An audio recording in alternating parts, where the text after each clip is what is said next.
नमस्कार दोस्तों, एक बार फिर हाजिर हूँ आपके लिए हिंदी के वीडियो लेकर। और मेरी जहाँ तक कोशिश रहेगी कि मैं आपको जितना हो सके उतने हिंदी के वीडियो पहुँचाकर आपको लाभ पहुँचा सकूँ। मेरी यही कोशिश रहेगी ज़्यादा से ज़्यादा। और आप यदि साथ दोगे तो शायद मैं हिंदी के गद्य पद्य भाग को पूरा कर सकूँ। तो आज अपन पढ़ेंगे केशवदास को। देखिए, वेरी इम्पोर्टेंट चीज़ है केशवदास। आज पढ़ने वाले अपन केशवदास को। तो केशवदास को आज हल्का सा देखेंगे। देखिए, केशवदास के जन्म की बात है तो केशवदास का जन्म हुआ था 1555 में और 1617 में इनकी मृत्यु हो गई थी। ज़्यादा बताऊंगा नहीं क्योंकि आप सारी चीज़ें जानते हो और इन केशवदास जी को आप आराम से इनका कवि परिचय जो है 3-4 लाइन में आप आराम से याद कर सकते हो। जैसे आपको पता है कि 2 कवि परिचय गद्य से आएंगे और 2 ही पद्य से आएंगे। तो पद्य से जो 2 कवि परिचय आएंगे इनमें बड़ा महत्वपूर्ण है केशवदास, क्योंकि एक जो है प्राचीन में से लेंगे और एक आधुनिक कवियों में से लेंगे। तो प्राचीन कवि अपने पास 3 ही उपलब्ध है।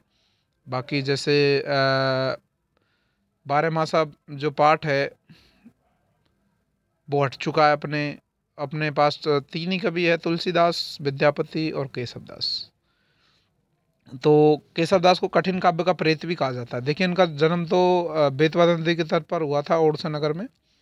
ओडिशा पति इंद्रजीत जी इनके जो है आश्रयदाता रहे हैं। 21 गांव की जागीर इनको भेंट की है। इन्होंने कवि होने के साथ साथ आचार्य कर्म का भी निर्वहन किया। इनकी जो प्रमुख रचना है आप याद रखिएगा, रसिक प्रिया, कवि प्रिया, रामचंद्र चंद्रिका। बड़ी इंपॉर्टेंट रचना इनकी, बड़ी इंपॉर्टेंट रचना है। कौन सी? रामचंद्र चंद्रिका। जो ये है बड़ी इंपॉर्टेंट रचना है, Ramchandra Chandrika is very important रचना ऑफ केशवदास। ठीक है, ध्यान रखिएगा आप लोग, इस बात को थोड़ा सा ध्यान रखिएगा। ठीक है, अब देखिए, तो केशवदास अपन पढ़ रहे हैं। इसमें देखिए, पहले जो पढ़ेंगे रामचंद्र चंद्रिका से पद ले रखे हैं जिसमें सरस्वती माँ का वंदन किया गया है, सरस्वती वंदना। दूसरी जो अपन पढ़ेंगे पंचवटी वर्णन। तीसरा पढ़ेंगे अंगद। तो तीनों इनको अपन पढ़ेंगे। रामचंद्र चंद्रिका जो है राम जी की कथा पर आधारित है संपूर्ण रामचंद्र चंद्रिका। इसमें जो प्रारंभ होता है रामचंद्र चंद्रिका का सरस्वती वंदन के साथ होता है। तो इसको अपन पढ़ते हैं। बानी जगरानी की उदारता बखान। देखिए, सवैयाँ हैं। बानी जगरानी की उदारता बखानी जाए, ऐसी मति उदित उदार कौन की बही। देवता प्रसिद्ध सिद्ध ऋषि राज तप ब्रद, कही कही हारे सब कही ने काऊ पे लई। भाभी भूत वर्तमान जगत बखानत है, केशवदास क्यों हूँ ना बखानी काऊ पे गई। पति बने 4 मुख, पूत बने 5 मुख, नाती बने 6 मुख, तदबीर नहीं नहीं। देखिए, केशवदास जी सरस्वती माँ का वंदन करते हुए कहते बाणी जगरानी, यानी वाणी की जो जग रानी है, वाणी प्रदान करने वाली, इस जग को वाणी प्रदान करने वाली जो रानी है अर्थात माँ शारदे हैं, की उदारता बखानी जाए, उसकी उदारता का वर्णन किया जाए। ऐसी मति, मति का मतलब होता है बुद्धि, उदित यानी उदय होना, या ऐसी बुद्धि होना उदार कौन की भाई, यानी इतनी उदार बुद्धि किसकी है। माँ सरस्वती की उदारता का वर्णन करे, इतनी बुद्धि किसमें है। उस बुद्धि की रानी माँ शारदे की उदारता का वर्णन किया जाए, इतनी बुद्धि किसमें है, अर्थात इतनी बुद्धि किसी में भी नहीं। देवता प्रसिद्ध सिद्ध ऋषि राज तप ब्रद। देवता प्रसिद्ध सिद्ध, यानी देवताओं के साथ साथ में प्रसिद्ध सिद्ध, जो सिद्धियों के लिए प्रसिद्ध है, जो लोग सिद्धियों के लिए प्रसिद्ध है या फिर देवता है। ऋषिराज, और जो ऋषिराज है, बड़े बड़े ऋषि जो महात्मा है। तप व्रत, यानी तप करते करते जो वृद्ध हो गए हैं, यानी जिन्होंने जीवन में सिर्फ तप ही किया है और तप के माध्यम से सिद्धियां प्राप्त की है, ऐसे लोग भी कहीं कहीं हारे, कहीं कहीं हारे। कहीं कहीं का मतलब है कह कह कर, यानी कह कह कर हार गए हैं।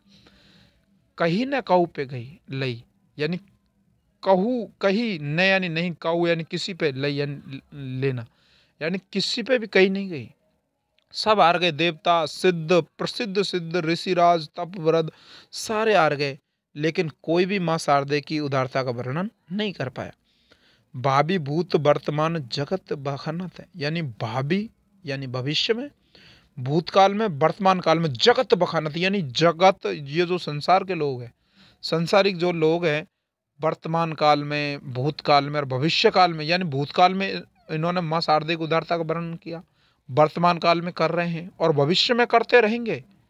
केशवदास क्यों हूं ना बखानी कहूं पे गई, केशवदास जी कहते हैं फिर भी किसी पे बखानी नहीं गई, इसका कारण है, केशवदास जी कहते हैं इसका क्या कारण है, फिर भी कोई इनका मां शारदे की जो उदारता है उसका वर्णन नहीं कर पाया, उसका बखान नहीं कर पाया, इसका क्या कारण है? तो इसका कारण सुन लो, पति बने चार मुख, यानी मां शारदे के पति ने अर्थात ब्रह्मा जी ने चार मुख से, ब्रह्मा जी को चार मुख वाला माना जाता, चतुर्मुख, यानी चार मुख से मां शारदे की उदारता का वर्णन किया, लेकिन फिर भी वो नहीं कर पाया।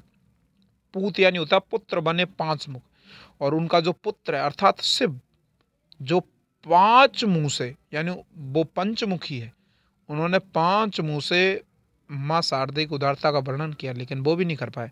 नाती बने षडमुख, नाती जो है इनके, जो नाती अर्थात शिव जी के पुत्र षडमुख, यानी षडानन कार्तिक के, यानी उन्हें षट का मतलब होता छह, उन्होंने छह मुखों से जो है मां शारदे की उदारता का वर्णन किया, तदपि नहीं, फिर भी मां शारदे की बखानता उदारता वो नई नहीं है, अर्थात मां शारदे की बखानता दिन ब दिन परिवर्तन होता रहता है, परिवर्तनशील है, इसलिए मां शारदे की बखान जो है उदारता का कोई बखान नहीं कर पाया। मुझे जहाँ तक पता है सबको समझ में आ गया होगा, लेकिन फिर भी नहीं आया तो कमेंट बॉक्स में बताना, मैं फिर भी वीडियो दोबारा बनाकर डाल दूंगा। पंचवटी वर्णन, पंचवटी का वर्णन किया गया यहाँ पर देखिए, सब जाति फटी दुख की डुपटी कपटी न रहे ना एक घटी निगटी रुचि मीचु घटी घटी जग जीवन जतिन की छूटी तटी अग ओग की बेरी कटी बिकटी निकटी प्रकटी गुरु ज्ञान गटी चऊ और नाचती मुक्ति नटी घुर दूर जटी बन पंचवटी। देखिए पंचवटी महात्मन्य का वर्णन किया गया है, यानी पंचवटी जो है उसको शिव के समान बताया है यहाँ पर।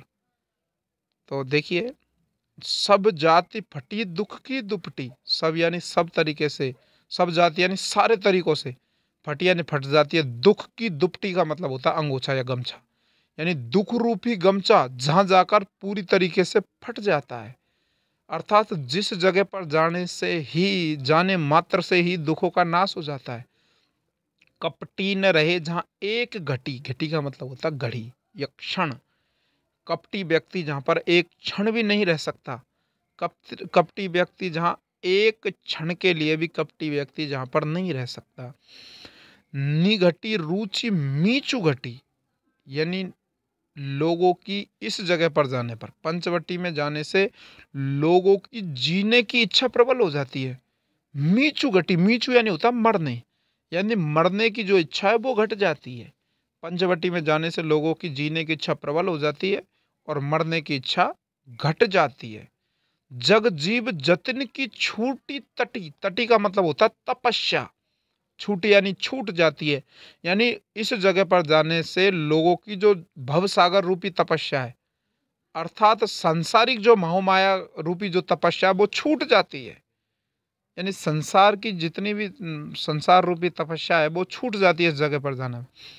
अघ ओग की बेरी कटी, अघ ओग यानी होता पापों का समूह, यानी भयंकर पाप की बेरी यानी बेड़िया, कट यानी कट जाती है, पंचवटी पर जाने से पापों के समूह की बेड़िया कट जाती है, यानी कितना ही पापी व्यक्ति पंचवटी पर चला जाए उसके संपूर्ण पापों का नाश हो जाता है। निकटी प्रकटी गुरु ज्ञान घटी, निकट यानी पास में ही, प्रकट यानी प्रकट हो जाता है, यानी उस व्यक्ति के पास में प्रकट हो जाता है। गुरु ज्ञान घटी, घटी का मतलब होता है गठरी, यानी वहां जाने पर व्यक्ति को गुरु ज्ञान रूपी गठरी प्राप्त हो जाती है। पंचवटी में जाने पर व्यक्ति को गुरु ज्ञान रूपी गठरी प्राप्त हो जाती है। चौ और नाचती मुक्ति नटी, यानी जिस स्थान के चौ और यानी चारों ओर नाचती यानी नाचती रहती है मुक्ति नटी, यानी मुक्ति रूपी नटनी जिस क्षेत्र के चारों ओर नाचती रहती है। गुण यानी गुणों में, धूर्जटी यानी शिव, वन पंचवटी यानी वन पंचवटी जो जगह है वो गुणों में शिव जी के समान है, इसमें उपमा अलंकार है। अंगद के बारे में देखिए, अब ये उस जगह का वर्णन है तो रावण सीता को हर के ले जाता है, अंतिम दूत के रूप में, यानी पहला दूत तो हनुमान जी के रूप में जाता है भगवान राम का, और रावण से कहते हैं कि भाई कोई बात नहीं है, अब सीता को लौटा दो, कोई मतलब नहीं है फालतू में युद्ध लड़ने से, दोनों ओर से नरसंहार होगा, इससे वजह यह है कि सीता को लौटा दो और तुम भी सुखी रहो हम भी सुखी रहे।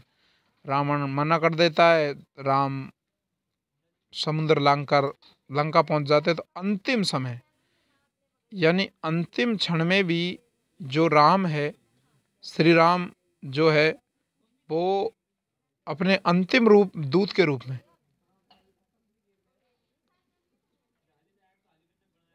अपने दूत के रूप में अंगद को भेजते हैं। और अंगद क्या कहते हैं, अंगद रावण की सभा में जाते हैं, रावण की सभा में जाकर अंगद क्या कहते हैं सुनिए। सिंधु तरयो उनको बंदरा तुम पे धनुरेख गई न तरी बांधोई बांधसो ने बने उन बारिद बांध के बाट करी श्री रघुनाथ प्रताप दसकंठ ने जान परी तेलन तुलन पूछ जरी न लंक जराई जरी। देखिए क्यों कहा जाता कठिन काव्य का प्रेत, वो इस छंद में आपको पता चलेगा। सिंधु तरयो उनको बंदरा तुम पे धनुरेख गई ने तरी, यानी अंगद रावण से कहता है, हे रावण तुम्हें किस बात का घमंड है, तुम किस बात पर घमंड करते हो। सिंधु तरय उनका अर्थात श्री राम का एक बंदर समुद्र को लांघकर यहाँ लंका में आ गया।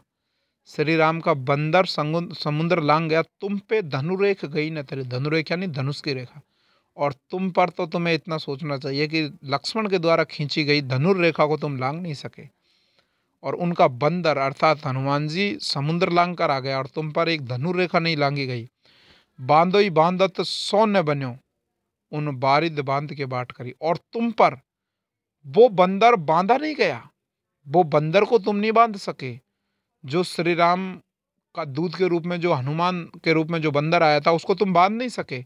उन बारिद बांध के बाट करी, बारिद का मतलब होता समुद्र, और उन्होंने अर्थात श्री राम ने समुद्र को बांध के, बाट का मतलब होता रास्ता, समुद्र को बांध के रास्ता वो कर लिया, अर्थात समुद्र को बांध के रास्ता बना दिया। तुम श्री राम के बराबरी कैसे कर सकते हो, तुम उससे युद्ध करने के लिए क्यों कह रहे हो। श्री रघुनाथ प्रताप की बात तुम्हें दसकंठ ने जान पड़ी। वो कहते हैं कि श्री रघुनाथ, श्री राम का जो प्रताप है, प्रताप मतलब होता शक्ति, श्री राम की जो शक्ति है तुम्हें दसकंठ ने जान पड़ी। दसकंठ यानी अरे 10 सिर वाले रावण, तुमको श्री रघुनाथ प्रताप की बात पता नहीं है, श्री राम की शक्ति तुम्हें पता नहीं है, श्री राम की शक्ति के बारे में तुम जानते नहीं हो। 10 सिरों वाले रावण, तुम्हारे अंदर 10 सिर जरूर है, लेकिन 10 तुम्हारी बुद्धि 10 गुनी होनी चाहिए, लेकिन तुम में तो बिल्कुल भी बुद्धि नहीं है। व्यंगात्मक रूप में अंगद कहते हैं तेलनी तूलनी पूंछ जरी न जरी, यानी तेल लपेटने के कारण, तेल से भीगे हुए वस्त्र लपेटने पर भी पूंछ जरी ने, जरी का मतलब जली नहीं, यानी तुम हनुमान, तेल लपेटने के बावजूद, तेल के भीगे हुए कपड़े लपेटने के बावजूद तुम हनुमान जी की पूंछ नहीं जला सके। जरी लंक यानी जरी यानी जर गई, लंक यानी लंका, यानी लंका जल गई, जराई जरी यानी जड़ी हुई, हीरो मोतों से जड़ी हुई लंका जल गई। इस लास्ट जो पंक्ति है इसमें बेटे यमक अलंकार है। कौन सा अलंकार है, यमक अलंकार है। अंतिम जो पंक्ति है जराई ने जरी जराई जरी, इसमें यमक अलंकार, इस बात को आप बिल्कुल हमेशा ध्यान रखना। यहाँ से पूछा जा सकता है कि इस काव्य पंक्ति में कौन सा अलंकार है, तो यहाँ पर कौन सा अलंकार है बेटे, यमक अलंकार है, इस बात को आप ध्यान रखोगे। ठीक है, कोई दिक्कत नहीं होनी चाहिए मेरे हिसाब से आपको। तो अब आपसे विदा लेने का टाइम हो गया है, और फिर नेक्स्ट वीडियो में आपके साथ पुनः